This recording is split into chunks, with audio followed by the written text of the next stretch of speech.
Welcome back to the channel and welcome back to another edition of the Spurs Chat podcast. It might be the international break, but there is so much to discuss concerning Tottenham Hotspur Football Club. I'm absolutely delighted to bring back three very special guests and returning guests to the Spurs Chat podcast this evening. First up, we've got channel regular Craig Dearman back with us. Craig, how are you? Are you ready to get in that hot tub there? God, no, God, that's the last thing I want to do. It's absolutely roasting. That's why I'm in the garden. It's just like ridiculous in our house. So hot, but we can't moan. Do you know what I mean? It's going to be winter before we know it, and we'll be wishing it was like this. So yeah, but just a bit hot today, isn't it? Yes, enjoying the sunshine, I must say. We have also got channel regular Becky Day back with us, of course, part of the Cheese Room podcast. Becky, how are you? I'm very well, thank you. Nice to be on talking bits and pieces about Spurs, even though it is the internationals. But it's not too hot up here. We've kind of had sort of thunderstorms up in Chester, so definitely cooler than it is in the south. Yeah. Oh, it's very, very hot here. We've also got Johnny Bow back with us, of course, radio presenter at Dublin's Q102. Johnny, lovely to have you back. How are you? Oh, I'm fantastic, but just like Craig, absolutely boiling here in Dublin. It's so warm the last week, but I'm not complaining in a way because we don't get weather like this. It's been very sunny, temperatures around 28, 29 degrees. So it's very unusual for September, but you know, it's nice to have it because the weather's going to change apparently in the next few days. So it's good to be here. Yes, enjoy it while you can, Johnny. Right, Craig, let's start the show with you. Of course, we are 4 Premier League games in. We are unbeaten so far, 3 wins and 1 draw. We're sitting second in the Premier League table. Of course, that draw away at Brentford on the opening weekend of the Premier League season. A win at home against Manchester United, a 2-0 win against Bournemouth away, 5-2 win at Burnley. And of course, dare I mention it, out of the Carabao Cup in August, of course, 1-1 draw against Fulham. We lost 5-3 on penalties. But overall, Craig, you know, looking at the Premier League form, and Postecoglou has started really well. The Spurs fans are smiling again. How are you feeling? Yeah, apart from that blip against Fulham in the Cup, it was just like watching another team. I think I was on the pod that night, actually. And it felt like we'd gone back in time a year watching that game. So for me, you know, that's tarnished it a little bit. But if you're looking at the Premier League, then you can't really complain. It's been almost perfect, isn't it? Apart from that Brentford game, just a great start to the season. I'm sure. I can't remember us having much better starts. I don't know. I know it's only 4 games in, but I can't actually, certainly in recent history, remember much better starts. So, look, we can't complain. He did say there'd be a few bumps in the road at the start, and there doesn't seem to be, other than the Fulham game, but that was for different reasons rather than players adapting to the football. I think that was just a culmination of things. 9 changes as we went through before, so that didn't help. But on the whole, just really, really pleased with the start we've made. And dare I say, at the moment, we're not missing a certain centre forward that left for Bayern Munich, which I'm sure we may talk about certain comments that he made yesterday. But at the moment, he's kind of a distant memory, dare I say. So long may it continue. And a new signing today as well, apparently, or certainly one that's almost on the way, in which a lot of clubs are after. Apparently, City wanted a bid 30 million for him, or 9 million a few months ago. So it sounds like we've done well to get that lad. So yeah, all in all, good start to the season. Can't complain. Well, as you mentioned it now, Craig, I will mention it. Within the last hour or so, Italian journalist and transfer expert Fabrizio Romano stated exclusive: Tottenham are on the verge of signing Croatian centre-back top talent Luka Vušković. After top project for the development, he only wanted Spurs, despite 5 top clubs being interested. But it is likely that he will stay at Croatian side Hajduk Split. He is only 16. He made 8 league appearances for his club last season, but it does look like he will stay there until he's 18. Craig, let me come back to you regarding the feeling at the moment, because I want to talk about the feeling, because, of course, you've been on so many podcasts with me in the last couple of years under various different managers, and it's fair to say we have felt down, you know, a lot of the time, you know, during a lot of these matches. What has Ange Postecoglou done, in your opinion, in these last couple of months? Oh, it's just incredible what he's done and what he's had to deal with from day one, really. You know, he obviously knew from very early days that Harry Kane wanted out and was likely going to be going, and that probably threw all of his plans up in the air almost from the start. But he just seems to have come in. I think the main thing he's done is galvanise everybody. He's brought the fans back together to a certain degree. He's made the players believe again. I've seen players that didn't perform under previous managers starting to perform again. For one, Bissouma just looks like a completely different player because he's playing the football that he was born to play, if you like, because he was trying to play in a different formation and different way of playing under Conte, and it seemed to stifle him a bit. So he's just basically, I know it's a cliche, but he's given us Tottenham back, hasn't he? You know, as you say, I've been on here for the last, God knows how many years we've been doing these since lockdown, Chris, I think. And there've been some dark pods I've been on over those years with you, and there've been some good ones as well. But, you know, there's been it's the performances for me. It's seeing us play the way we want to see us play, I think, and that's the main thing he's done. He's got us playing football again that the fans want to come and watch, and I've certainly enjoyed watching these first 4 games. It's been like a breath of fresh air, to be honest. And to be honest, he's got my kids back into watching Tottenham again, because at times they didn't want to watch us. They were bored of watching us, you know, the boring football. But now they both want to sit and watch the games again. So I'm sure I'm not the only one and only family that's happened to. So it's really, really good. It's just put a smile back on everybody's faces again, and it's just great to see. Becky, let's come to you. Of course, you were last on the channel on the opening weekend when we drew 2-2 away at Brentford.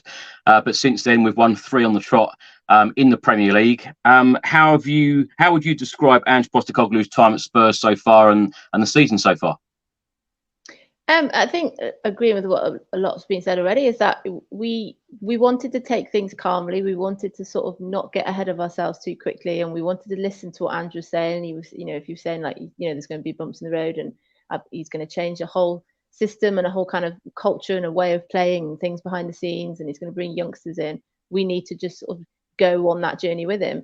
And after the Brentford game, you know, the defense was a little bit shaky, wasn't it? And we had to make changes because Romero got injured, and then Sonny gave away that penalty, and then we turned up at United, and I said to people, I didn't really know what to expect. Were we going to get beat 4-0? Were we going to win 4-0? Was it going to be 4-all? And then because the way we played against United, and it just kind of, like you said, galvanized everybody, and it's kind of kicked on from there. And the fact that they just look so much more of a team.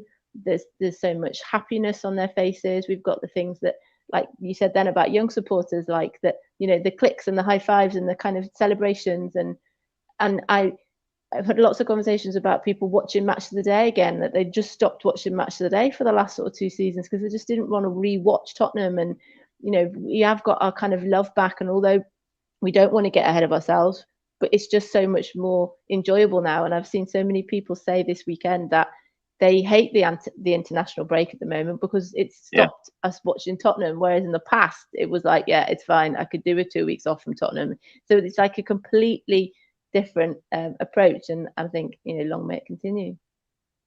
Becky, for those people that weren't at the Tottenham Hotspur Stadium for that Manchester United game, describe the atmosphere, particularly after the game, because I know we've already said that everyone's on a high at the moment, everyone's got a smile on their face, but that atmosphere, we haven't witnessed something like that for some time at the Tottenham Hotspur Stadium. No, and if you think back to like the last sort of home game before that, which was when we lost to Bournemouth, I think, wasn't it? And most people left before the final whistle, and they had the women's match straight after, if I remember rightly, and the presentation and all that, and it was just completely different. You know, they boomed the sound at the end to stop the booing and to kind of drown the booing out, and then you've got the United game where, you know, yes, it was brilliant at the end, but from, you know, when the supporters started arriving, you know, from the kind of the work that people had put in behind the scenes with the trumpet, and, you know, just that kind of where that all sort of began, and then you had the drum, and that just sort of, it was this continual wall of noise. It was just relentless, and I think they really fed off it. The players said that they really fed off it. You know, they've kind of, you talked about the Fulham game, and I think even for, you know, we've had a lot of away games so far this season. You know, the away support has been fantastic, and that's kind of really helped as well. And and you can see that kind of connection, you know, the way Maddison has been with the players and the supporters, and Sarr, and you talked about Bissouma, and it's just this kind of positivity. Van der Ven, the way Romero stepped up, you could just kind of go on. But yeah, I think the whole kind of atmosphere at United was just amazing. And you know, we've got Sheffield United next, and then we've got kind of Arsenal and Liverpool games, so it will be interesting to see how those atmospheres are at home, and hopefully they're the same. Absolutely. Johnny, let's come to you. I think the last time you were on, we were talking about who is going to be the next Tottenham Hotspur manager. Of course, Ange Postecoglou has been appointed. We both said at the time that a lot needed to happen in terms of incomings and outgoings. We'll talk about the transfer window in a minute, but a lot has changed since the last time I spoke to you. Have you been pleased with what you've seen so far this season? Yeah, I think from the Brentford game 2-2, I think a couple of seasons ago we might have lost that one. But we hung in there with that little bit of fight and aggression that they have now. They didn't have last year, the year before. So I could see that 2-2, and then the Manchester United. I mean, in that game, we could have there was a couple of chances Manchester United had. There was a bit of open play where Rashford missed and Anthony missed a sitter as well. So it could have finished. We could have lost it. You know, we were lucky in a way. But as the games have gone on, we're getting better and better. And I think the players are buying into the style of play more than they had done. And so you can see that they're comfortable playing the way they're playing. And he's shouting at the touchline, you know, pass the ball forward. That's something they weren't doing. It was always going backwards. And I think I brought it up on previous podcasts with a couple of players that were passing the ball backwards all the time, Højbjerg being one of them. And now they're not doing that. Well, they do it sometimes, but he shouts at them when they do it. And I think he's trying to enforce it on the training ground and then implement it into a match. And that's not easy because you're so used to playing another way. And now all of a sudden the manager's asking you to play this style. So you have to try and do what he's asking you to do. Otherwise, you won't get to play. And I think Richarlison's struggling to play that style. It just doesn't suit him at the moment. But anyway, that's another story. But in terms of the way they're playing, it's great. May it continue. Johnny, I, for one, am trying not to get carried away at the moment. I'm loving this entertaining style of football, but the unbeaten run at the moment in the Premier League, I'm not going to get carried away by, because, of course, previous managers, even under Nuno Espirito Santo, we won the first 3 out of 3, and then, of course, he won the Manager of the Month award. Postecoglou is up for the Manager of the Month award that we'll talk about shortly. But what is going to be different for you this time around? Because even when you look back to the start for Antonio Conte, the start for Jose Mourinho, they had good starts. All of the fans were buzzing at that point, or most of the fans were buzzing at that point, stating that, you know, these are serial winners. These people are going to bring success to the football club. What's going to be different this time for you? And what do you think Postecoglou can achieve with this squad? I think we're going to see a lot of goals being scored, as in because already we've had a big victory. I think it was a 4-1, it was a 5-1, 5-2 or whatever. But so we're going to see a lot more of that, and it's going to be, we're going to score 4 goals, you're going to score 3 goals. There will be a lot of this 4-3, 5-4. That will pop up. You wait and see. It won't be as much as 3-0 a lot. I think we're going to go forward, and whoever we play, if they score 3, we have to score 4. That's the kind of football I can see. And I've spoken to a very good friend of mine who's a Celtic fan, and he said that's the way Ange Postecoglou has his teams playing. And Brian Kerr, the former Republic of Ireland manager, was also on the radio recently saying on News Talk about the fact that when Ange was coaching in Australia, the team he was coaching was playing that style of football: go forward, score as many goals as you can, more than the opposition. So it'll be interesting actually when we play Manchester City, because they're a goal machine. So, you know, it may not be like when we used to play, when we played them, we beat them 1-0 under Nuno, and I think we beat them 1-0 at their ground and our ground, and we had a good record. I think the next time we play Manchester City, it'll be 4-3. It'll be something like that, 3-2, 4-3. I think it's going to be a lot of goals. Because we're not going to be defending, you know, holding on to the lead like we used to, score 1 goal and then everyone put 10 men behind the ball. Like, that's not going to happen. It's going to be like all going forward. So we will concede a lot of goals as well along the way. So that's something different that the players are going to have to get used to, and also the fans are going to have to get used to seeing. But as long as we're winning, it doesn't matter anyway, you know. Craig, let's come to you. Same question, really. Are you getting carried away, and are you getting excited for this Ange ball that we're playing at the moment? Because when I'm going to come on to the transfer window as well. I suppose the question's going to be that in the last 24 hours or so, there's been quite a scare that Romero was injured, but of course he has been training with Argentina, so it does look like he will be featuring for Argentina in their next international match. Did Spurs do enough in the transfer window for you? Do we have enough depth if someone like Romero got injured? Yeah, I'm trying not to get carried away, much like everybody else. But the reason I was probably a minute late tonight, I was watching the Irish Open golf, which is coming from the K Club, and obviously cheering on Rory. And Rory puts 3 balls in the Liffey when it looked like it was his to lose. So Rory's dropped out. So it's very similar to what could quite easily happen to Tottenham. 3 players drop out, and I still think we're a bit light answering your question. I think that transfer window, again, as we've said many times, for me, I think we're as 2 or 3 players short of it being a fantastic. I still would have preferred to get another centre back in, but apparently Ashley Phillips has been doing very well in training, and Postecoglou obviously trusts him. So we've got to trust that, haven't we? We've got to trust that process. He obviously feels, and it will be telling if Eric Dyer gets in ahead of him, where he is on his sort of journey with Tottenham now. So for me, I would have preferred a couple more players. Like I say, I wouldn't have been against Højbjerg going out, but obviously he scored. Was it tonight or yesterday? Yeah. So it's a difficult one. I'm not trying to get carried away. I am excited about what the season can bring. I'll be honest with you. I think we keep this up. I think. Look, I'm going to try and reassess where we are at the end of October, at the next international break, because we've got some big games coming up now. It will be really interesting. I want to play a Liverpool. I want to play Arsenal, and I want to see where we are after that and see how we cope with those games. Because if we're still up there after that and we're still playing this brand of football, and as long as players don't get injured, I would much prefer Maddison not to play a minute against Scotland on Tuesday, because I don't see the point. He's kind of proved the point of what he played well the other night for England. I don't think he needs to play. Just give somebody else a run and just get our players back injury free and see what we can do in these next 3 or 4 games before the next international break. And then I'll perhaps start getting excited and carried away into November if we're still up there. But at the moment, we're doing well. We're doing good.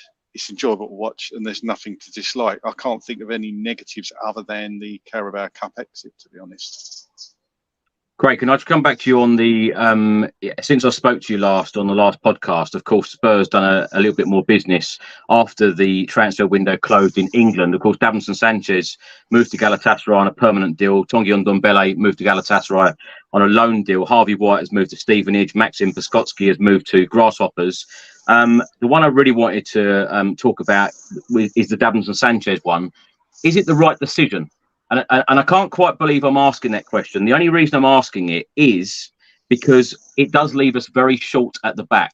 If an injury occurs to Van de Ven or Romero, you just mentioned there Eric Dyer, it doesn't look like Ange Postecoglou fancies Eric Dyer in any shape or form, not being a part of any matchday squad in the 5 competitive games so far. Was it the right decision to sell Sanchez now, or would you have sold him in the January window when we brought someone in? Yeah, it's a really good point. I'll just touch on Ndombele. I just think it's incredible, our club record signing, and we still can't get rid of him. And even if they do take up the option to buy him or whatever, if he certain clauses, then they're still going to be paying for him in 2029. It's absolutely incredible, isn't it? What a fall off. But yeah, Sanchez. After that Barcelona friendly, I've always thought there's a player in there, but he's just had so many errors at in big games for us. He was never really first choice. That first season he came alongside Jan and Toby, and he seemed to be, thought we got a really good cracking player here, and I think he had a decent World Cup as well. But he just hasn't done it at Tottenham, has he? I liked him. I liked Sanchez. He was never the best player. Like I say, he's always accident prone, but at the end of the day, he didn't deserve to get booed. And I came on here and said that very thing. I thought it was disgusting that he got booed. You never boo your own players in those situations. Obviously, the Ndombele situation was different when he was just meandering off the pitch. That was a slightly different situation. But during the game, you know, he didn't deserve that. So in a way, I'm sad to see him go because of the Eric Dyer thing. He doesn't fancy Eric Dyer, and it does worry me. Play such a high line that Dyer ain't going to be able to get back. So that's what makes me think he trusts Ashley Phillips. I've no idea if he's got pace, but I would imagine he has. You could, I mean, I've heard some people say, and I probably agree, a push. If Romero gets injured, you could put Emerson Royale at right centre back, and he's done the job for us there before, so I wouldn't be opposed to that. Yeah. But yeah, I would have preferred to perhaps hold on to him until January. But then again, he wanted to go. Galatasaray offered the money that's made Spurs turn their head, so they just made that decision. But we did need to get players out the door as well. Remember, which I think we've got down to that correct level now, haven't we? Is there any players that are going to miss out on the squad numbers because of that? I don't think nobody missed out, did they, apart from Lloris, perhaps?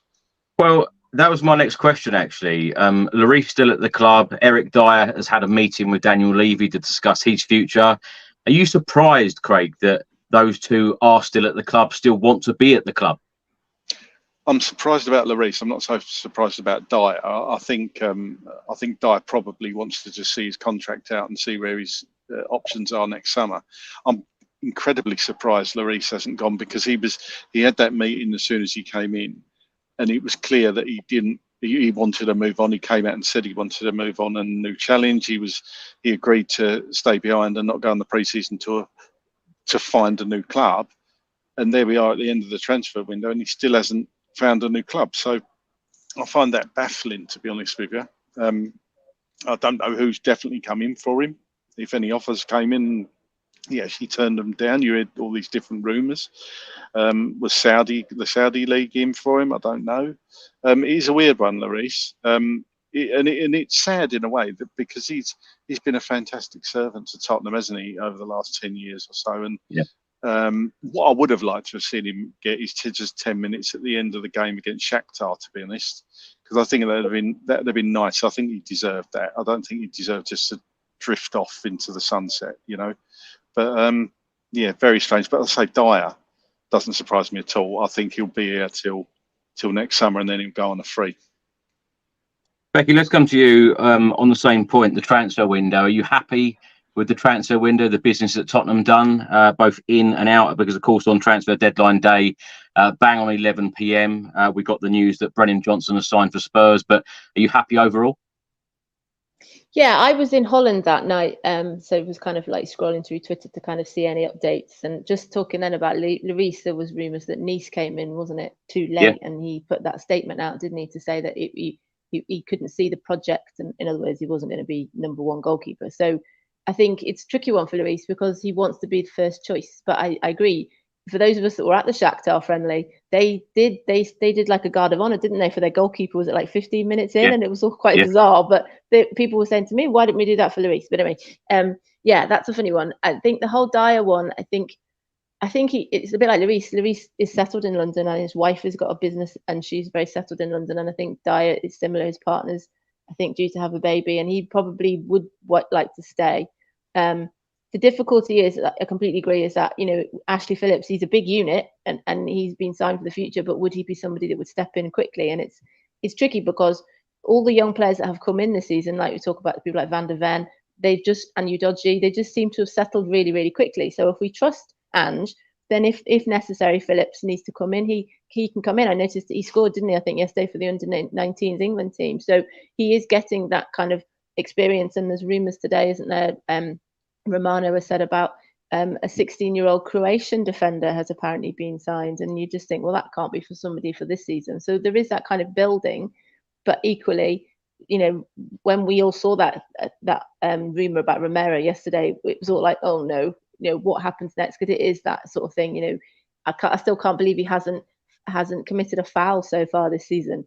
I've talked on other shows about how him becoming vice captain has really shown this sort of step up from Romero and that kind of focus that he's required and that responsibility. But equally, he is always a daft lunge from, you know, getting sent off or something. So yeah, I think that is an area. But I agree with what you said. You know, Davis is another one that sometimes Van der Ven got injured. Davis could play less centre back. So there is a little bit of cover. I think with the whole Dier thing, I think he's just, particularly if he knew that Sanchez was moving on, he's just hoping that he will get his opportunity. You know, if someone does get injured or there's a suspension, Dier would be called upon.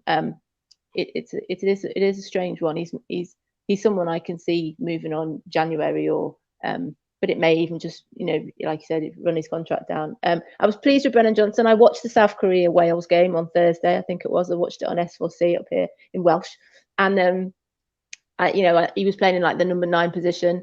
So yeah, we've talked about Kulusevski. You know, Kulusevski can play in a slightly different position. If for Sweden, he's scored and assisted last night, and so there are we seem to be buying players that can be in flexible roles.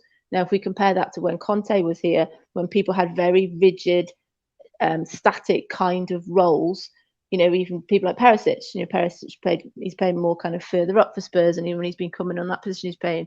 So yeah, I think we've got people that can slot into other positions. I remember Porro's been interviewed a couple of times and says he uses phrases like, I'll play wherever I'm told to play. So they're in that kind of idea that they're buying into this sort of system, and that if there'll be more sort of flexibility within that.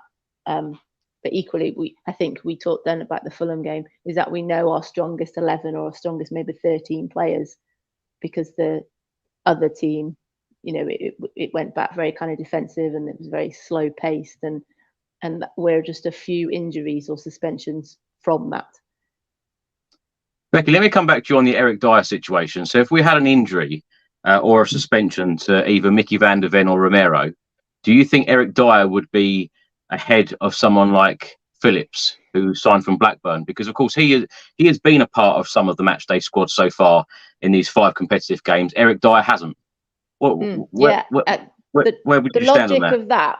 The logic of that would be that it would be Phillips and it wouldn't be Dier, because he hasn't been in the squad, and he wasn't even, if I remember, in the Fulham squad, was he? And I think that was quite an eye opener. But yeah, I think if that's what Ange wants to do, and he wants to bring in new players, and he thinks that they have the right mentality to kind of come straight into that position, then yeah. And I think Van der Ven was interviewed last week to say that we're told to try it, and if it doesn't work, keep trying it again. And you know, they're kind of intimating that you're allowed to make those kind of mistakes. You know, we just said here about, we will concede because we're playing so much higher up the pitch, but they're being allowed to experiment with that sort of way. Dier doesn't sort of play in that sort of way, and I think there would be huge respect with the idea that no, he's not part of the scene, and this is what's going to happen. But then the fact that Dier didn't move on made that seem odd, because so we're still going to pay for his wages. You talk about Ndombele going, we've got the wages off. It's that sort of thing that it doesn't make sense. Andrew's saying he's not going to be part of the squad, Dier, but he's still here. And I think when he's still here, there's always a possibility, if we get to the bare bones, that we may need him. But I would like to see Ashley Phillips, just because it's worked with Van der Ven, it's worked with other players. They have stepped up straight away. So and I've got no reason to believe that wouldn't happen for Phillips. Yeah, I completely agree with what you said earlier, how every single player has just fitted in so well so far. Johnny, let's come to you. Of course, we've spoken so often about the transfer window. So much has happened in the window. What have you made of it? Are you happy? Do you think we've got enough depth to go forward, certainly until January? And did we offload the players that you wanted Spurs to let go? Well, just following on from Dier, we didn't offload him, unfortunately. And I don't want to get into a thing where you're kind of bullying players either, with the Sanchez thing and people booing him. But I just think with Dier, he got slow, and his timing in terms of tackles was very poor as well. At that level, you need to be really 100%, and he was just not. He was. In 6 years ago or something, he was okay. He's not bad, but he just slowed down in time. And as you're saying, I think Phillips will be ahead of him. I think he'll be frozen out of the team now. I don't think he'll play for Spurs probably again, unless we're really stuck. I can't see him coming on, really. I don't think, as you said, Ange Postecoglou really fancies him as a central defender. But look, Lenglet out, Danjuma. The Danjuma one was a weird one. The Jed Spence one, they were all bought in. And then you have Troy Parrott, who we don't talk about very often, and he's gone out on loan somewhere else. So I don't think he's played for Spurs in a very long time, and probably never will. Harry Winks gone as well. But the one player, Harry Kane, we're playing better with Harry Kane gone. I never thought I'd say that. I always thought I'd love Harry playing with Ange Postecoglou, but I think in previous years with Antonio Conte, Mourinho, Nuno Espirito Santo, they were playing Harry in a certain role where everyone had to provide Harry with the ball. That was probably the tactics and the strategy. And with Harry gone now, you can see that the players are a little bit more relaxed. It's not all, Harry's not just a centre of attention. So Harry being gone, it's a blow to Spurs because, you know, where are all the goals going to come from? But so far, so good. Everyone seems to be contributing to the goal tally. And if that's the way it's going to be, that's fantastic. In Ndombele, it's been mentioned, I think very disappointing. I just don't know. I remember during lockdown, Mourinho used to knock at his door illegally when the lockdowns were on. And you can kind of see why now, why he was doing that, because he needed extra training, probably saw the potential, but just he wasn't feeling it in Ndombele, just wasn't willing to put the work in. Players in, Vicario, Maddison, Mickey van de Ven's been absolutely awesome. Solomon, Kulusevski and Valise, all great signings. And if that's the kind of player and caliber of player that Ange Postecoglou is going to hire and bring into the club, then this is going to be an exciting number of years with him as manager. Johnny, you mentioned there about Troy Parrott not being given a lot of game time. I think that is a thing as a whole, really, that not a number of youth players have been given the game time that they probably deserved in the last couple of years, certainly under Conte and Mourinho. How many players do you think will get a chance this season under Ange Postecoglou from the development side? And it's worth mentioning that the under-21 so far, they're sitting top of the league at the moment. They've won 4 out of 4. They were actually meant to be relegated last season, but they had a restructure of the league, and they've come back fighting strong. Won 4 out of 4 so far. Alfie Devine, of course, trained with the England first team squad last week. He has now gone on loan to Stoke. Only yesterday, the England under-19s beat Switzerland 4-2. As you mentioned earlier, Becky, that Phillips scored the 4th goal for England. Dorrington played 90 minutes. Donnelly and Gunter were subs unused. But Johnny, how many youth players, development players, do you think will get a chance this season under Ange? Because when Tottenham Hotspur and Daniel Levy appointed Ange Postecoglou, it was quite a big thing to say that we want someone to come in and use the youth system. Exactly, and I'd say what Daniel Levy had said to Ange Postecoglou, and he said to previous managers that that's what I want you to do. I want you to bring in younger players and introduce them into the squad. And I don't think Mourinho or Conte were really into that. You know, they just want to have a big checkbook, go out and buy all the best players, and hopefully win a trophy that way. Whereas I would say Pochettino was more like that kind of way inclined. He would encourage players from the youth academy. So, but the thing about bringing in a coach, when it's easier for a coach to coach younger players than it is to coach players who are 25, 26, because at that stage the players already developed certain ways of playing, and the new coach comes in and says, I really want you to play in this type of role. The previous role the previous manager asked you to do, that's not really what I want you to do. And so they'll work on the training pitch that type of style. And sometimes the player will get it and be able to implement it on a match day, and other times they won't. And Ange Postecoglou strikes me as the type of guy who's not going to really hang around. He's going to say what he wants from each player. And if they deliver, you're playing on Saturday. You don't deliver, you're on the subs bench, or you're not going to be on the bench at all.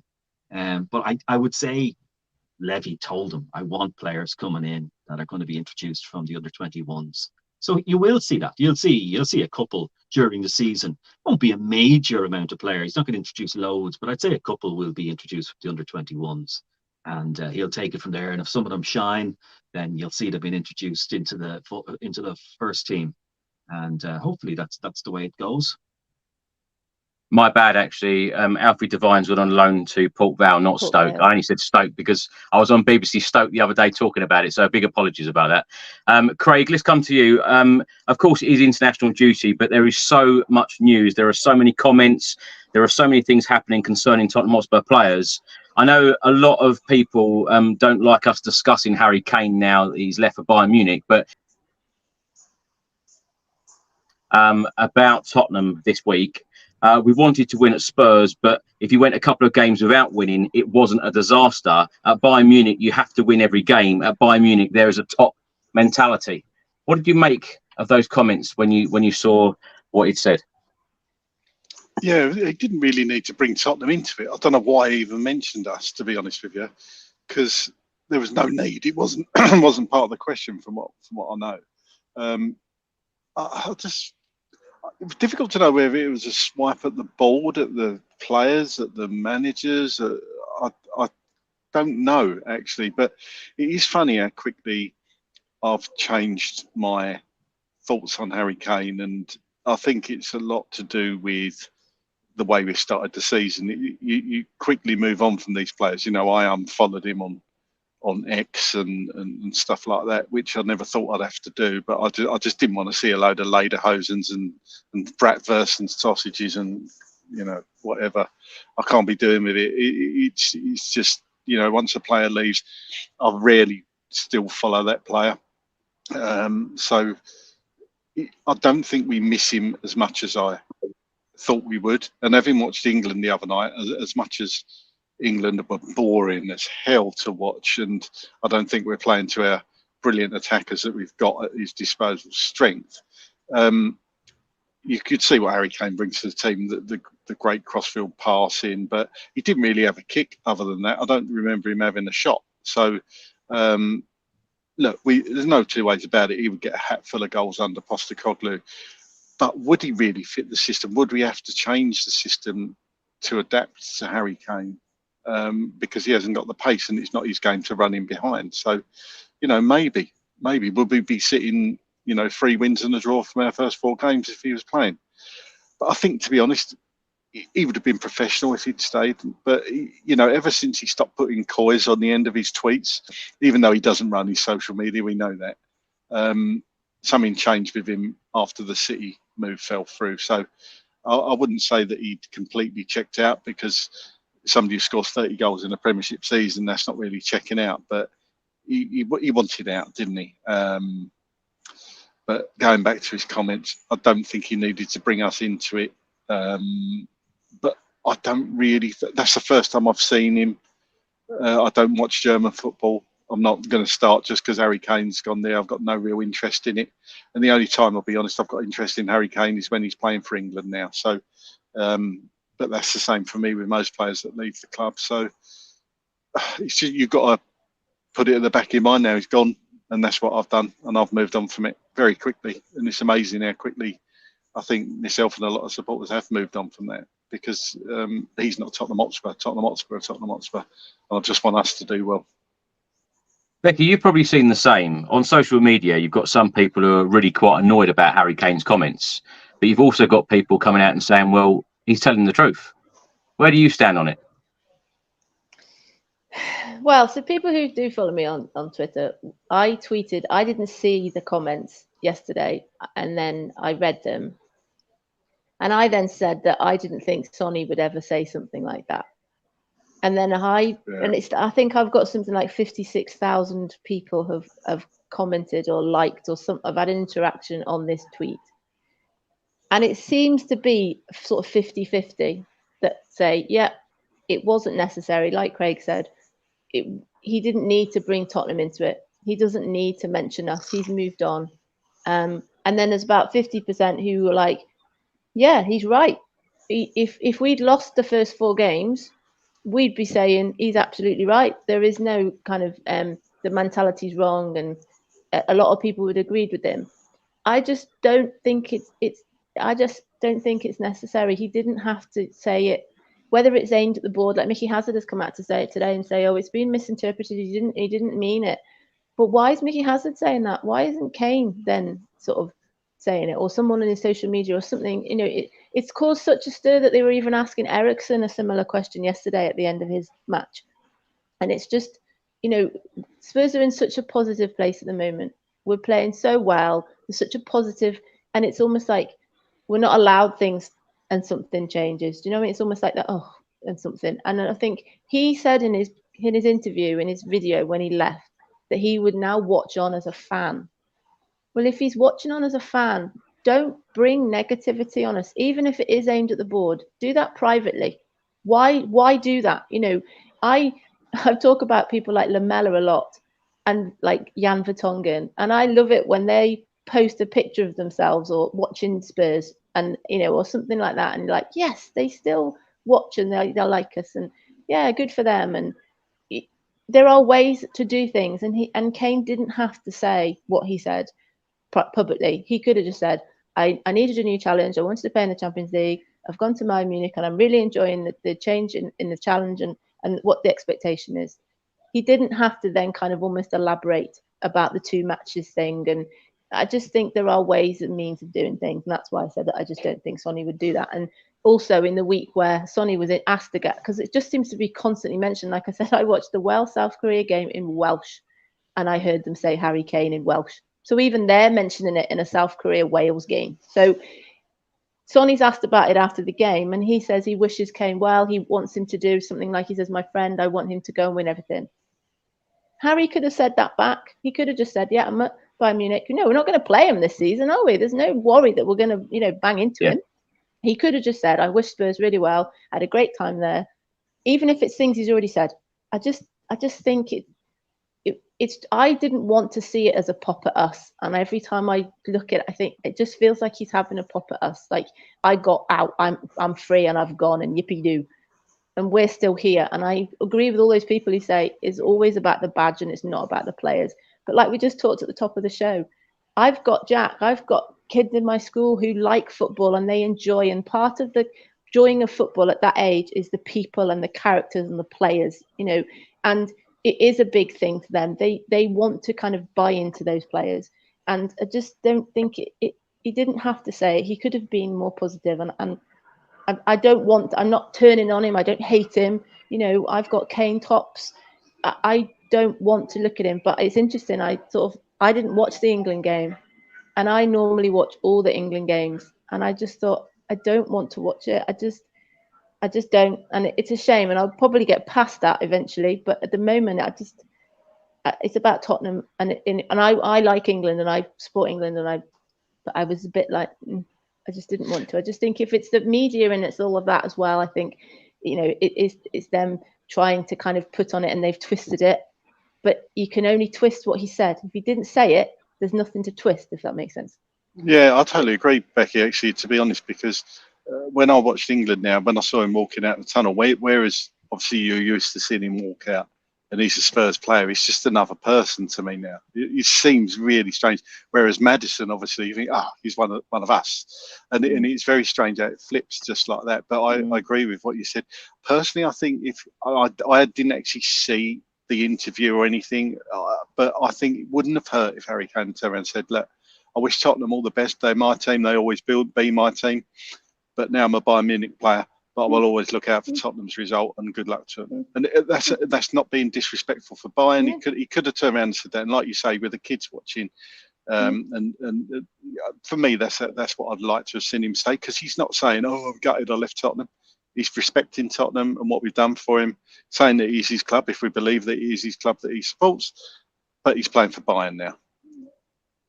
Yeah, it wasn't part of the press conference, Craig. It was actually an interview with the Evening Standard. Okay. Becky, I just wanted to ask you just about the Harry Kane mural, because, of course, you, like me, go to every single Spurs home game. How are you going to feel when you keep walking past that Harry Kane mural? Do you think Spurs will actually replace it with Ange Postecoglou or Heung-min Son or someone else? No, and I think it should stay there. He is our record goal scorer, and he's England's record goal scorer. And all those things are still what he has achieved while he's with us. Whether we go into conversations about whether he didn't, you know, perform in semi-finals and finals and all this sort of thing, he still is that person, and that's why I don't want to not hate on him. That's the right word, but I don't want to kind of walk past it and be like, He's not done anything bad, you know, if we compare him to people like Campbell. He's not done something that has really irked with us. Most sensible Spurs fans can see why he wanted to go. And although I've said on the shows, you know, Jack was bereft when he did go. And luckily they announced Sonny as captain like the day after. And, you know, I wanted him to stay. I was always hopeful that he would stay and he would sign a new contract. And like you just said before, I could see him getting just as many goals with and Postecoglou, and you wanted that to happen.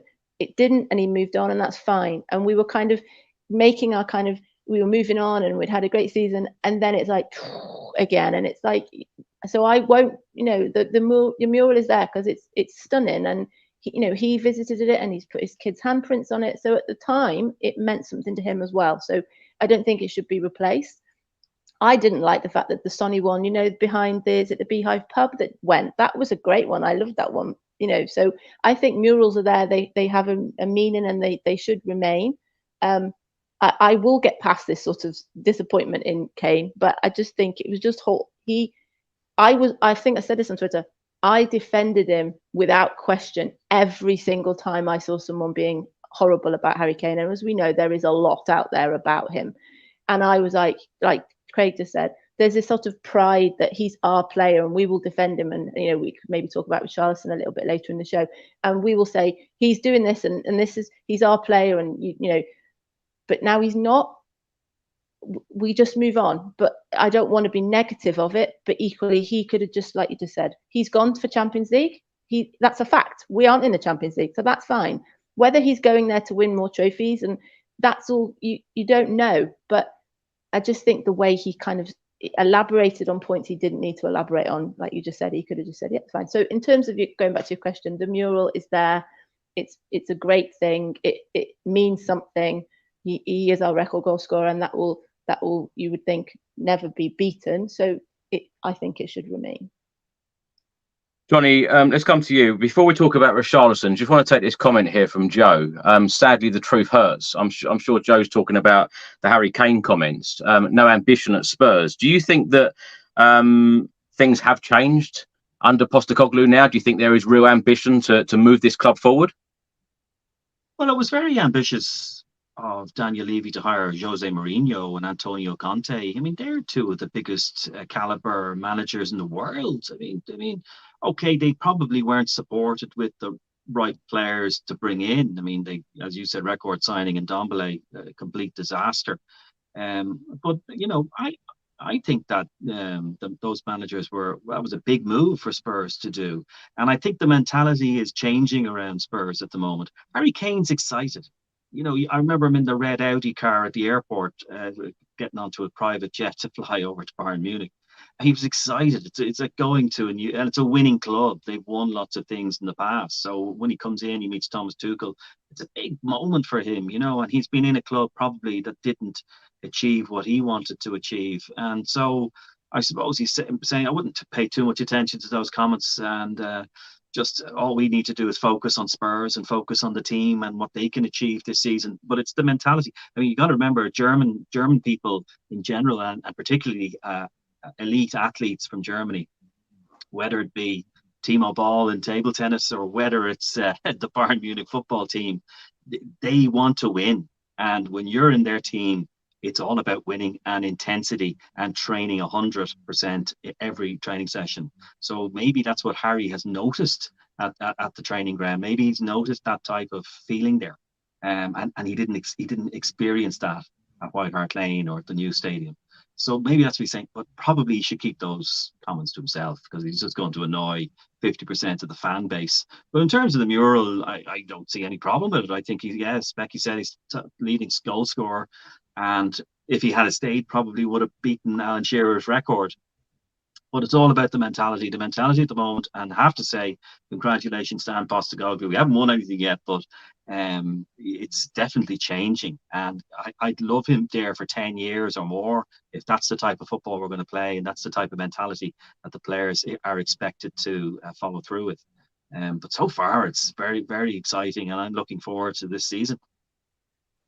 Johnny, let's come on to talk about Richarlison. The other night, he came off the Brazil game against Bolivia in the 71st minute in tears, sat on the sub bench in tears. The Brazil interim boss said, I liked his performance. I believe in him a lot.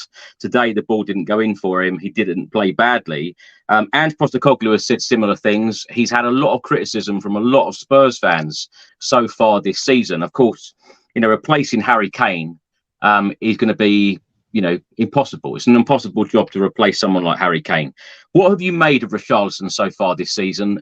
Is he the right man to take us forward and score goals and create goals? Because is it all about goals? Is it all about goal scoring, or is it about putting in that little bit more into his all-round game, and also take into account that Heung-min Son played that central role against Burnley, scoring a hat-trick?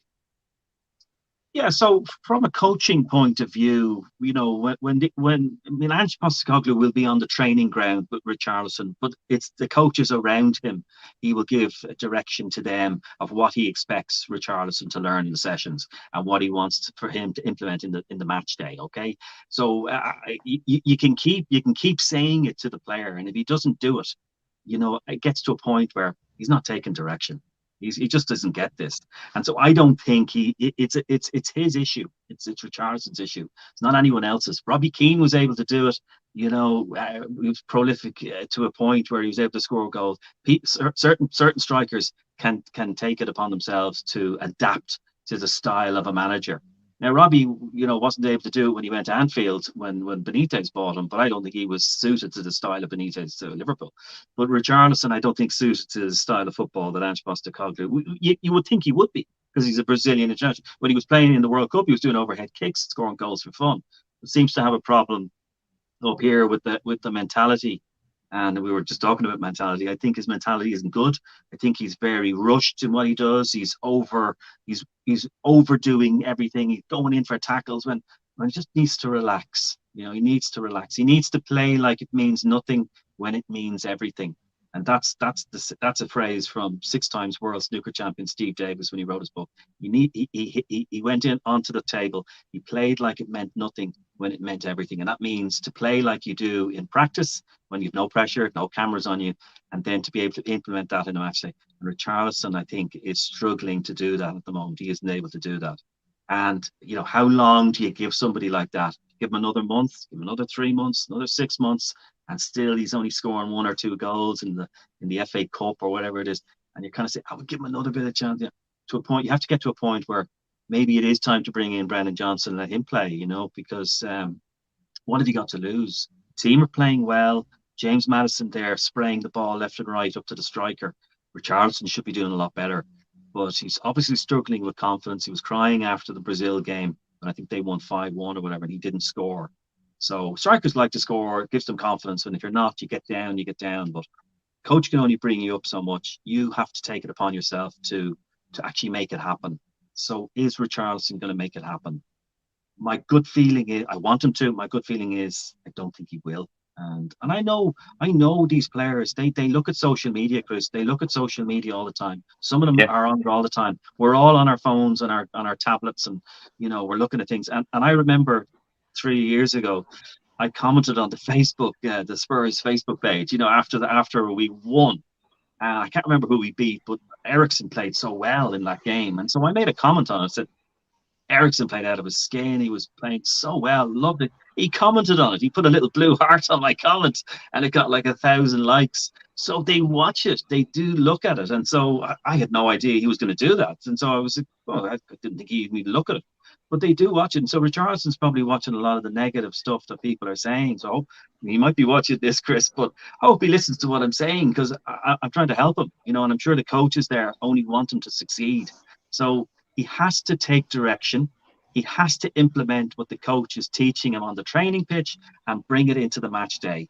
And he has to play in a relaxed attitude, but aggressively. So if he can do that, he will score. If he doesn't do that, I'm afraid Brennan Johnson's in. And you'll see Brennan Johnson playing now. Richarlison will be on the bench. Ange Postecoglou doesn't have patience for that type of thing. Craig, do you think Richarlison is trying too hard? Because I don't know whether you saw that chance that he had. He'd done all of the hard work and then blasted the ball over the bar in that Brazil game. Also, in that Bournemouth away game, did all the hard work and missed the chance. Is he trying too hard? Do you think he's going to end up scoring a bag full of goals for Spurs this season? Are you confident? I'm not confident, if I'm honest, because he's maximum tally, I believe, in the Premier League is 13 goals. So yeah, I don't, I've always been a bit. Look, I used to play as a striker myself, obviously at a much lower level, but when you go 2 or 3 games without scoring, no matter what level of football you're at, your confidence does go. And as soon as you do get one, they tend to flow afterwards. I don't care who you are, don't care what team you play for. But he does seem to be trying a bit hard, and he obviously cares. He cares probably too much because he's such an emotional guy. It's obviously affects him. He's desperate to score. But I hope they do support him, and I hope they give him the backing as much as they possibly can. But he's, like Johnny said, he's going to come a time when Postecoglou is just going to think, I can't afford to keep playing this guy if he's not scoring the goals. So, and Ashley Phillips will come in. I just hope that, obviously for us, I hope he does. I hope he does get a couple of goals in the next month to kickstart him on. And it's a shame he hasn't scored. I don't know if Brazil have got another friendly or qualifier or whatever before he comes home. But it'd be good to see him bag one and get that confidence level up, because that's what he's missing. But he's never been prolific, so he's never going to be a 30-goal-a-year striker. Never going to be that. But then again, Postecoglou said he didn't want that. He wanted the interchangeable players, and I think if you get 4 people that can play across that front 3, which we seem to have now, it is quite good in many ways that you haven't got that number 9 as much as I still like to see a proper number 9 up there. It's obviously not what Postecoglou sees. So perhaps stick Richarlison out on the wing and put Sonny through the middle to take the pressure off, and hope he either gets an assist or just one goes in off his bum or something like that, But it's all about confidence. He's a confidence player with Richarlison, and he just needs a bit of luck, I think. The thing that for me is different is last year he was touring from Brazil, wasn't he? So when he wasn't necessarily having great form for us, I know we had the Marseille game where he scored those 2 goals, but when it was a bit patchy for Spurs, he would go off to Brazil and score loads of goals. I think maybe why he got so upset this weekend is because the goals have dried up for Brazil as well, and he's probably worried about his place.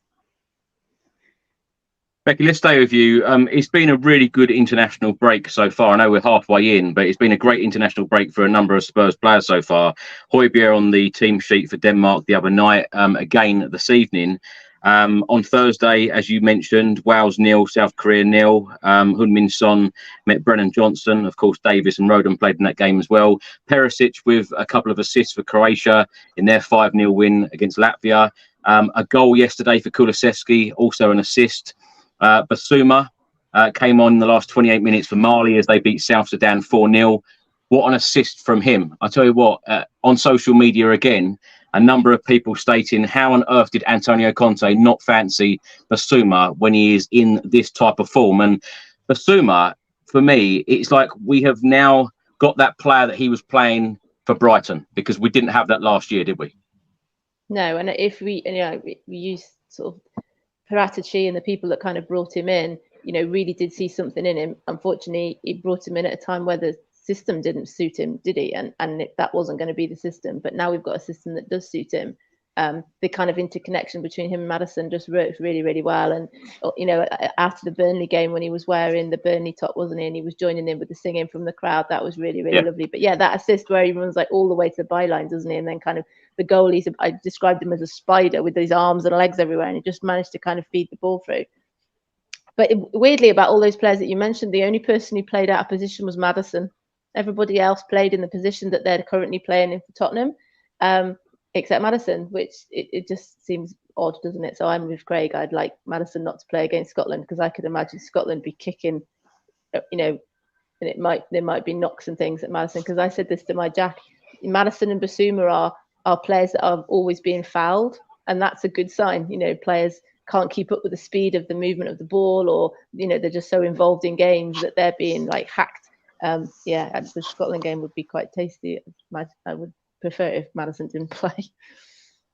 Becky, let's stay with you. Let's talk a little bit about James Maddison, because he said in an interview the other day, the way that Postecoglou wants me to play suits me perfectly because it's how I see football. That's how I would want to play the game if I was manager. Talking about Spurs, he said it's a brilliant club and the supporters have made me feel so welcome. It's exciting times ahead for us. Now, with James Maddison, like you said earlier, he's fitted in so well. When was the last signing that fitted in this well, got the connection with the fans so quickly? he's going to be an incredible player for us if he stays injury free, isn't he?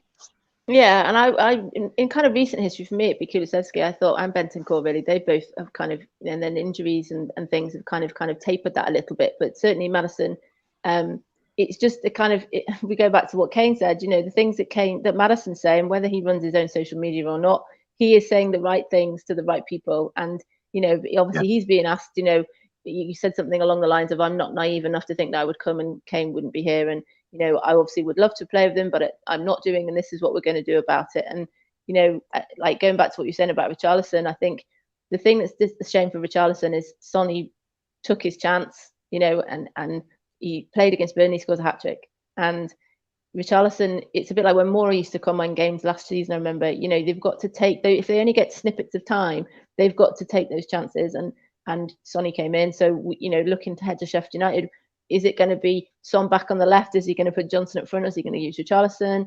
You know, how are things going to kind of play out? But yeah, but going back to Maddison, you know, he's been nominated for Player of the Month. You know, we've got nominated like Save of the Month, and we've got nominated Manager of the Month. You talked about it earlier. There has been months in August where we have started well. I remember Nuno got Manager of the Month, didn't he? Or he was nominated for it. So and Maddison is just he's saying the right things, but he's also doing it on the pitch. You know, I like Richarlison, he does a lot of charity work and he interacts with fans and everything, but sometimes that's great, but it's got to perform on the pitch. Maddison is doing both. And he's just, you know, my Jack has taken to him immediately. He's got Maddison on his away top. He's just, he brings a kind of the way he, like he said, the way he plays. And he talked about how his dad used to show him videos of Gaza. So again, whether it's a PR exercise, it's the right things to say, the right things, and that's why people are taking to him so quickly, I think. Johnny, when you saw Heung-min Son score a hat-trick playing that central role against Burnley, of course, Richarlison was on the bench. What would you do if you were Postecoglou going forward? Would you be playing Richarlison in that central role and putting Son to his original position, or would you use Richarlison from the bench? How would you play it? Probably use him from the bench. I mean, Heung-min Son, he should be just playing as our striker now, because look what he's able to do. He's able to score for foots. And this happened before when Harry Kane injured his metatarsal or his ankle or whatever a few years ago. You know, he was out for a long time, and Son had to go into play, and Son played out of his skin. You know, and so Son is able to relax now and play, because he's now, Kane is no longer the centre of attention. Everything was being given to Kane. Kane's gone. Spurs are a different animal now. And although we will miss all those goals, but I would have Son playing and Richarlison come off the bench. Yeah, I mean, look, why would you you can't keep putting Richarlison in when it's just not happening. If Richarlison was able to play in the up front for Spurs in that kind of Harry Kane role or whatever, well then great. But he's not able to do that. Clearly, he's struggling to take direction. But I just have Son on at the moment now, and fingers crossed that Son doesn't get injured. We don't want to have that to happen, because he's playing so well to get that hat-trick. So whatever opposition we play going forward, I think Sheffield United is the next one. Is that the next game? I'm trying to remember who the next team we're playing, but no, probably Bournemouth. What's the next Premier League game?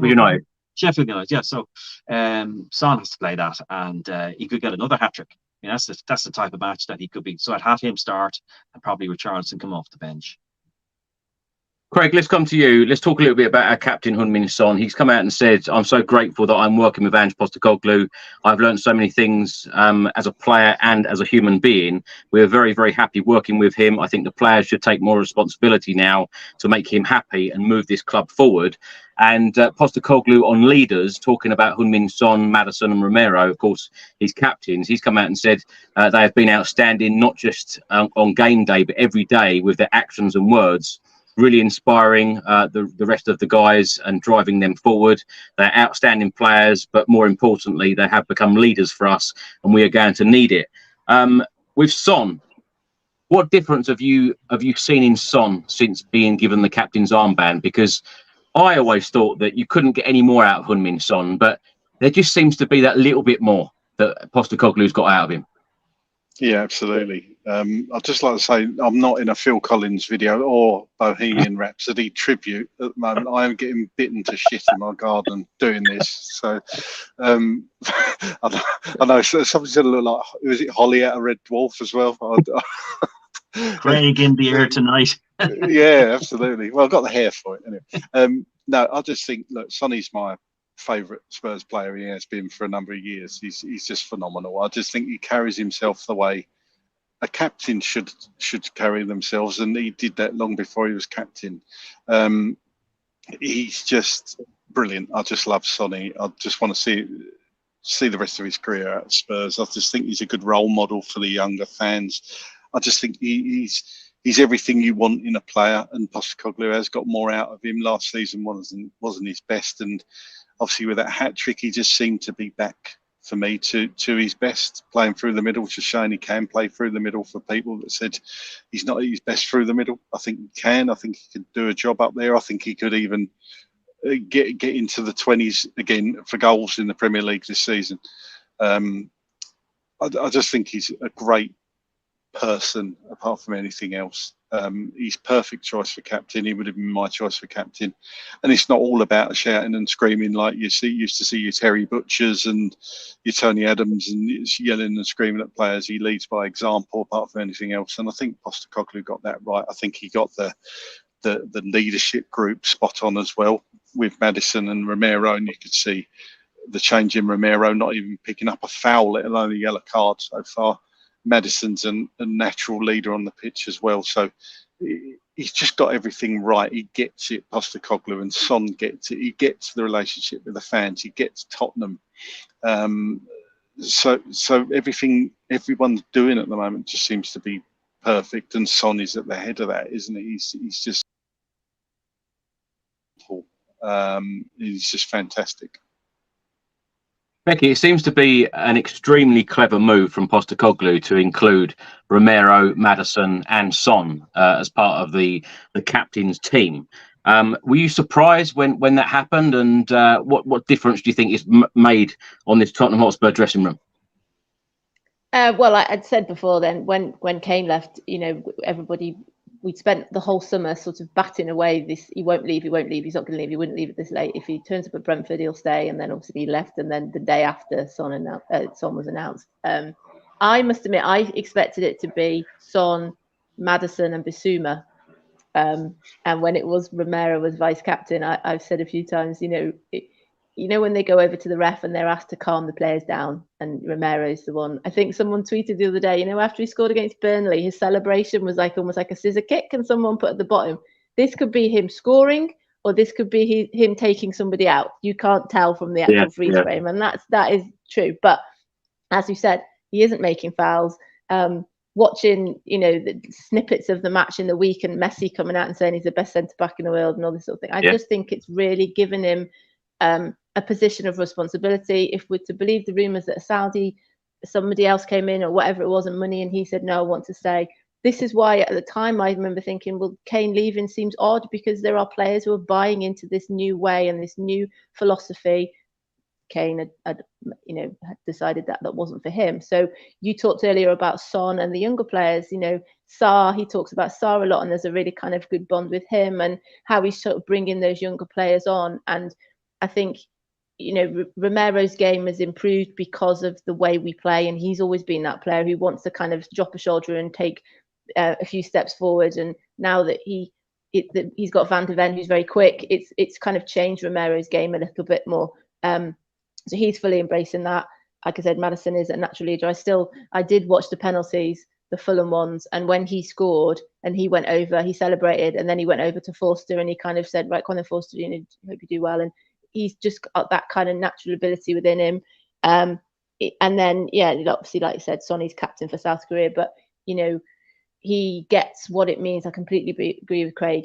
He gets what it's like to be Tottenham, and what he wants us to do, and how we want to play, and how he wants to interact with the supporters. And I just think it's a wonderful thing. And then when we heard that he may be extending his contract, there's been informal talks about him extending his contract, and it's like, that's brilliant. He had a blip last year. you know, you could argue many of the players had a blip last year. You know, Kulusevski's come out again this week in the Swedish press conference and said that he just, to all intents and purposes, did not enjoy last season, and I think he used the phrase playing forward, and Son's used that phrase, I like to be able to play forward. And that third goal for me against Burnley, when Porro hit it over the top, it was almost like a Kane pass over the top, and Sonny was in.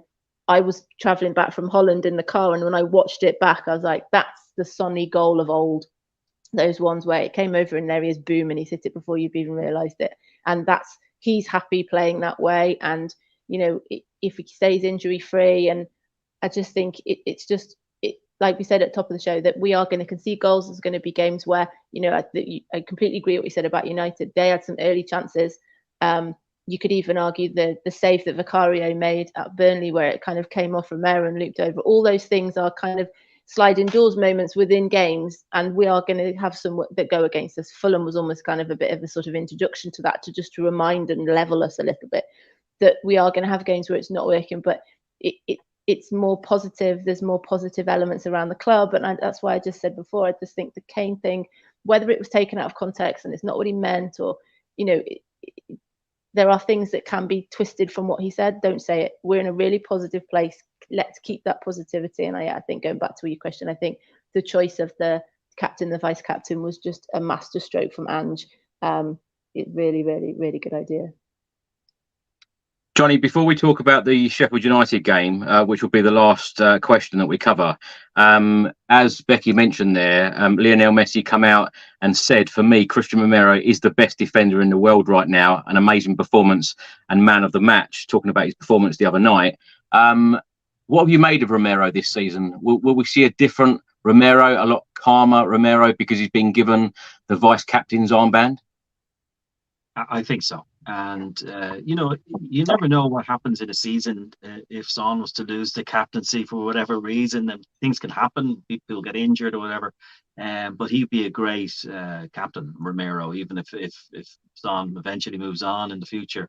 Romero, I think, is the future of Spurs. And I think he's going. I'm really looking forward to playing Arsenal this season. I mean, the last two seasons, I didn't look forward to it. But Romero there, and the rest of the squad, the way they are, I think we're going to give them a much better game than we have done the last two seasons. So Romero is going to be a great addition to the squad, and I think he's got. And when Messi, when one of the best players or the best player in the world ever comes out and makes a statement like that, you have to take it at face value. You have to say, well, he must mean it. He's not inclined to make those type of statements, you know, willy-nilly. You know, so he must mean it. And I mean, I know they have history, obviously, playing together, but the reality is that it's not just Romero, Chris. It's all the other players that are in there. Kulusevski, Van de Ven, the whole squad is improving, and with players like that, we can go and win things. We really can, and I think I'm really excited at what's going to have the prospect of 2023 and 2024 season. And you mentioned earlier about Liverpool and Arsenal being the games that are, or maybe Becky mentioned about them coming up. I'm quietly confident about those games. You know, if they're particularly at home, you know, Liverpool's always a tough one. But with Romero there, you have to say we have a much better chance if he wasn't there. Craig, let's come to you. The last question, or the last thing that we will cover, of course, Spurs play Sheffield United next in the Premier League at the Tottenham Hotspur Stadium next Saturday. Sheffield United at the moment are just above the relegation zone. They're in 17th spot. They've played 4, they've drawn 1, they've lost 3. They've only got 1 point, obviously. Their first game, a 1-0 home defeat against Crystal Palace. Their second game, they lost 2-1 away at Nottingham Forest. Their third game, they lost 2-1 at home against Man City. They then got knocked out of the Carabao Cup by Lincoln City. They lost 3-2 on penalties. And their last Premier League game, where they picked up their only point of the season so far, at home to Everton, 2-2. My thinking is that this game, I think the Spurs will win. And I'm going to say that now. I'm very confident of a Tottenham win. Arsenal play away at Everton. I think that Spurs and Arsenal will then go head-to-head in the North London derby at the Emirates the following week. Both clubs unbeaten. And what a game that is going to be. I know a couple of you have mentioned that already. I think that Arsenal game away is going to be absolutely huge. Craig, what are you expecting for this Sheffield United game coming up next Saturday? Do you think Ange Postecoglou will make any changes? I know obviously the players are still on international duty, but if there are no injury problems, do you think he'll go with the same setup? And do you think the Spurs will pick up the 3 points? Yeah, injuries aside, I think he will go with the same setup he did for the last game. Can't see any reason to change that. Like you, I expect us to beat Sheffield United quite comfortably, actually, and I wouldn't have seen myself saying that last season, to be honest. I just think you're going to see more of the same. I just think we'll have too much for them. I think we'll probably get a couple of goals up in the first half, and then see the game out. I just can't see any other result. I think if we want to finish in as high up the table, I'm not going to say top 4 because I think it's too early to say that. But if we want to finish as high up the table as we all want to, then we just got to continue doing what we've been doing. I think this new style of football we're playing is surprising teams. I think there's going to be teams that will be able to give us a decent game, like your Arsenals and your Man Cities now. I can't see us sitting back against like some Man City, and I agree with what Johnny said. I think you can see them probably scoring their first goal at the new stadium, or not so new stadium as it is now. But I think you're right. I think we'll beat Sheffield United, and then going into that North London derby, that's going to be a cracking game.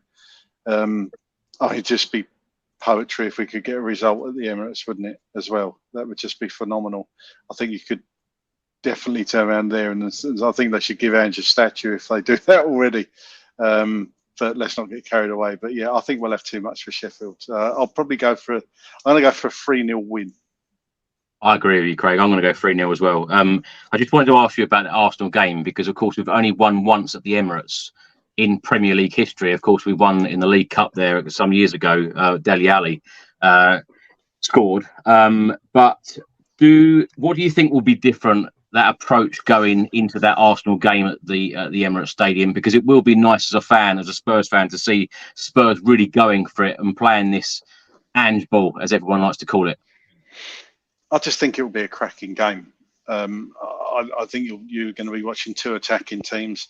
I don't think either are going to back down, especially because it's a North London derby as well.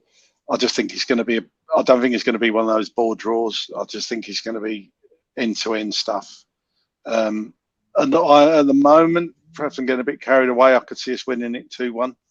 I don't think I'd love to say 5-0, but look, I'd take a draw at the Emirates. To be honest, I'd love to see us get our first win, but I would take a draw at the Emirates. I don't think that's the worst result in the world. But I'm just really looking forward to it. I think it's going to be a cracking game. And look, you might change it up depending on Saturday, against Sheffield, because you don't know what sort of state the players are going to be in coming back that have been on international duty. But if everyone's all right, I expect him to go with the same team, like I say, and get the game won early and then perhaps make changes. We've got another worrying few days, Becky, haven't we, of players coming back injury-free ahead of this Sheffield United game. Are you looking forward to it? Are you going? And what do you expect? Yeah, I think if Van de Ven didn't play, then hopefully, because he didn't play the last time, hopefully he comes back okay. Romero, he's apparently not injured, so he may play the next game. We will see. So yeah, provided they all come back fit, I can see them playing a similar, way to the Burnley game. The atmosphere will be great. We've got the drum again. We've got the trumpet again. The atmosphere is going to be rocking. I think I'm going to go 4-1. And then Arsenal then play in the Champions League in the meantime, and then we play them. So they have then got an extra game, which is why it's such a disappointment to go out of the Carabao Cup, because they're the sort of games that we could have rotated players. The younger players, Johnson could have played, Richarlison, and we haven't got that now. But we've got less matches to play. So Arsenal will have that match first.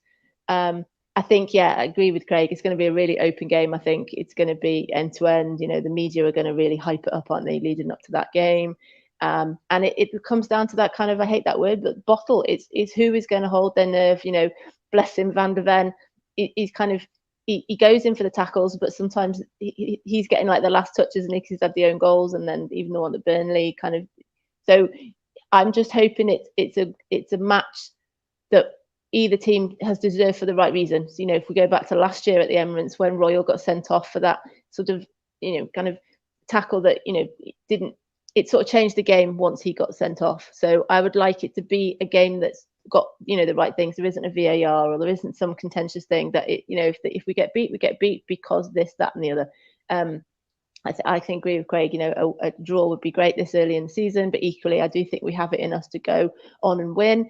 What's really lovely at the moment is we make changes. I think we've used all 5 subs every match. Is that we're using it to kind of see the games out and not be hanging on, or to kind of change it to kind of find a goal, and that's really refreshing as well. So I think that can, and we went behind at Burnley and then we kicked on. So it's this, last year we go behind, heads drop. So there's a whole kind of change in philosophy. So if we do go behind at the Emirates, I would imagine this young group of players will have that sort of already that mentality to say, look, we keep going. You've got Maddison, the people going around, they'll be high-fiving each other and, come on, we go again. This is what we've got to do. And that kind of team sort of element of it. It's like I said, I look forward to watching Spurs now. And I don't tend to look forward to the Arsenal games, but I am quite excited about this one. Johnny, how are you feeling ahead of this Sheffield United game and, of course, Arsenal the following week? Well, a team similar in standard. Burnley, scored first against us last week. They got that one. I think it was Forster that scored for Burnley, and they went 1-0 up, and we were going to go, no, here we go. So let's not take it too lightly. Although Becky has said 4-1, Craig said 3-0. I'll go with 5-1. If we get on a roll where Son is like scoring, and Kulusevski and Maddison, and Sheffield are there for the taking. And we can really, and it's at home, so we should really, in front of the fan base, score a lot of goals. So 4-1, 5-1, I think, 3-0, very possibly. Write those scores down, Chris. Let's see who gets closer. Well, 3 points is 3 points. I don't care what the score is, as long as we win, keep climbing up that Premier League table. In relation to the Arsenal game, and I did speak about it earlier, with the Arsenal players, they're more comfortable playing a very attacking style of football at the moment. They've been playing like that with Mikel Arteta for a long time now. We're only beginning to learn this new Ange ball, this new style of play that we're doing. And we're not quite 100% at it at the moment, even though we're winning and drawing and not, conceding a lot of goals. Arsenal are a bit more comfortable. I'm not getting the arrogance from the Arsenal players that I have got in the past. I get that arrogance from Mikel Arteta. So if I was a player going into that game for Spurs, it would be more to try and beat him, because he just does my head in on the touchline, the way he's shouting, doing all this stuff and gestures here and there, and he kind of looks down on us. That's the kind of feeling I get. Maybe I'm wrong. I don't know if anyone else feels that. But with Saka there in that Arsenal squad, they're so dangerous.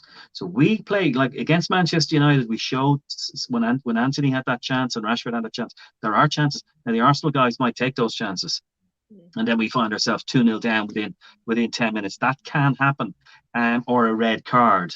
And Becky, you mentioned Romero or Van de Ven. God forbid they go in with a tackle error, because in those North London derbies we've seen before, 10 minutes in, someone sent off, and we don't want one of our players. So we have to go in with a very careful, not aggressive attitude, but a competitive attitude, and try and get an early goal. And I think if we can get that early goal after 10 or 15 minutes and then build on that and get another one, then they're in trouble. They have to come forward, and then you have Son getting them on the counter attack, and that's the approach I would take against them. So really good defending at the beginning. Make sure we don't concede anything. No rash tackles going in. Don't get carried away with the atmosphere, because it will be hostile, as we've seen before. But also to remember that game when Mourinho on the Amazon. Remember on the Amazon documentary, they were going for the title or whatever. They were having, and we had to come in and beat them 3-0. Do you remember that win when we beat them 3-0? Like that was a big. That we can do it. We can do it, but we have to. As you said, we don't have a great record at the Emirates. Probably didn't have a great record at Highbury, but look, that was the past. This is now. We have a team that can beat Manchester United, and I know they're not flying, they're not doing very well at the moment, but we still took them out. We can take Arsenal out, but it will require a certain kind of calmness, as I said. And Richarlison, I brought it up, he's not really calm. So he's one player I probably wouldn't play against Arsenal. Have Son up there and support from Maddison and even Brennan Johnson, bring him up. But we could definitely beat Sheffield. by a lot of goals. Arsenal, if I was to go with a score, I'd say maybe 2-2, 2-2. And we could win, but equally they could win as well, Chris. They're a very good side, and we are too. But that's what I'm saying. It's even Stevens possibly, but they're at home. They have a great record there, so we'll see what happens. So score predictions for the Sheffield United game on Saturday. We've got a 3-0, a 3-0, a 4-1 and a 5-1. Johnny, thanks so much for joining us this evening. It's been a pleasure having you back. When are you back on the radio, and where can people find you on social media? I'll be back on the radio on Q102 in Dublin and all over the world on q102.ie and 102.2 FM in Dublin. And I'll be on Saturday at 11 a.m. and then on Sunday at 3 p.m. And we'll be talking, it's like hits and sport, where I play a lot of feel-good music, but also we talk about the Premier League and some local sport too. But that's what I'll be doing this weekend. Well, thank you very much for coming on. And Becky, thanks so much for coming back. Look forward to having you back on in the near future. Where can people find you? Yeah, at the stadium. So if you see me and Jack, we'll be there in the South Stand. On Twitter, Becky D Becky, and on the Cheese Room. But yeah, thanks for having me. It's been great. It's just lovely to talk about positive things and looking forward to matches and all the things that we've got to look forward to this season. It's great. But yeah, thanks for having me on. Thank you so much. It's been so nice doing the podcast so far this season, and I hope I'm not speaking too soon, because everyone's had smiles on their faces and everyone's in such a great mood. So even Craig Dearman. Craig, where can people find you? Absolutely, yeah. Been a few dodgy ones lately, isn't there? Yeah, at Dearman9 on Twitter, or X, whatever it's called. If you want to give us a follow, that'd be great. But yeah, good to come on and talk about positive Tottenham again. So it's been really good. Thank you, and thanks for listening, everybody. Thanks for watching. If you don't subscribe to the channel as yet, please do hit that subscribe button, like, share and comment below, and I will see you on the next one. Until then, come on you Spurs.